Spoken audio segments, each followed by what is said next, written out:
తప్పు చేసి దబాయిస్తే అది నిజమవుతుందని చంద్రబాబు నాయుడు అనుకుంటే అది ఆయన భ్రమే. జనాన్ని మాయ చేసినట్టు శ్రీవారిని మోసం చేయాలంటే కుదరదన్న విషయం చంద్రబాబు నాయుడు తెలుసుకోవాలి. నిన్న జగన్ గారు తన తిరుమల పర్యటన మీద స్పష్టంగా ప్రెస్ మీట్ పెట్టడం జరిగింది. అయినా దాన్ని ఒప్పుకోకుండా చంద్రబాబు నాయుడు తప్పుల మీద తప్పులు చేస్తూ మళ్లీ మాట్లాడతాడు. జగన్మోహన్ రెడ్డి గారు తిరుమల రావడానికి భయపడుతున్నాడు, డిక్లరేషన్ ఇవ్వబడుతుంది కాబట్టి ఎస్కేప్ అవుతున్నాడు అని చెప్పి సూటిగా చంద్రబాబు నాయుడు గారికి చెప్తున్నా. చంద్రబాబు నాయుడు జగన్ గారి దమ్ము ధైర్యం గురించి రాష్ట్ర ప్రజలందరికీ బాగా తెలుసు.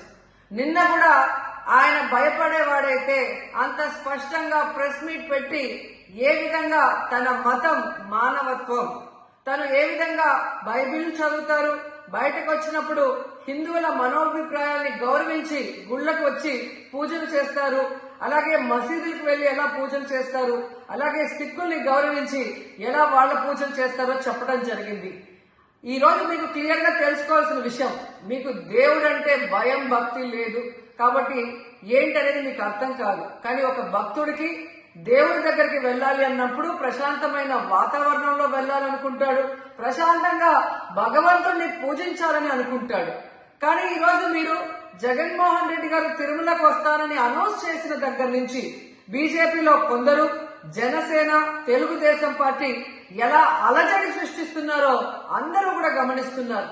ఏ విధంగా అలిపిరి దగ్గర మేము అటాక్ చేస్తాం, అడ్డుకుంటామని చెప్పటం, అలాగే వైఎస్ఆర్ కాంగ్రెస్ పార్టీ నాయకులందరికీ, కార్యకర్తలందరికీ నోటీసులు ఇచ్చి జగన్మోహన్ రెడ్డి గారి పర్యటనకి పర్మిషన్ లేదు కాబట్టి ఎవరొచ్చినా అరెస్ట్ చేస్తామన్నట్టుగా భయభ్రాంతులకు మీరు ఎలా గురి చేశారు. అండ్ ఈరోజు కుల రాజకీయాలు చేసి రాష్ట్రాన్ని భ్రష్టు పట్టించడమే కాకుండా మత రాజకీయాలు కూడా మీరు ఎలా చేస్తున్నారో అందరూ కూడా గమనిస్తున్నారు. ఇలాంటి వాతావరణంలో దర్శనం చేసుకోలేము కాబట్టే జగన్మోహన్ రెడ్డి గారు ఏ విధంగా ఆ తిరుమల ట్రిప్ ని క్యాన్సిల్ చేసి తన అభిప్రాయాల్ని ప్రెస్ ద్వారా ప్రజలకి తెలియజేయడం జరిగింది. సో నిజమైన భక్తుడు జగన్మోహన్ రెడ్డి గారు ఎప్పుడైనా మళ్లీ వెళ్లి వెంకటేశ్వర స్వామిని దర్శించుకోగలరు.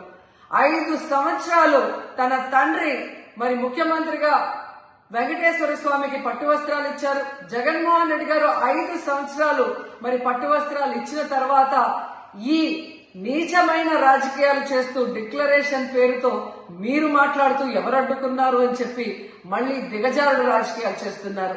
సో భగవంతుడితో పెట్టుకున్న చంద్రబాబు నాయుడు నీతో పాటు ఆడిస్తే ఆడే వాళ్ళందరికీ కూడా భగవంతుడు గట్టిగా సమాధానం చెప్తాడు.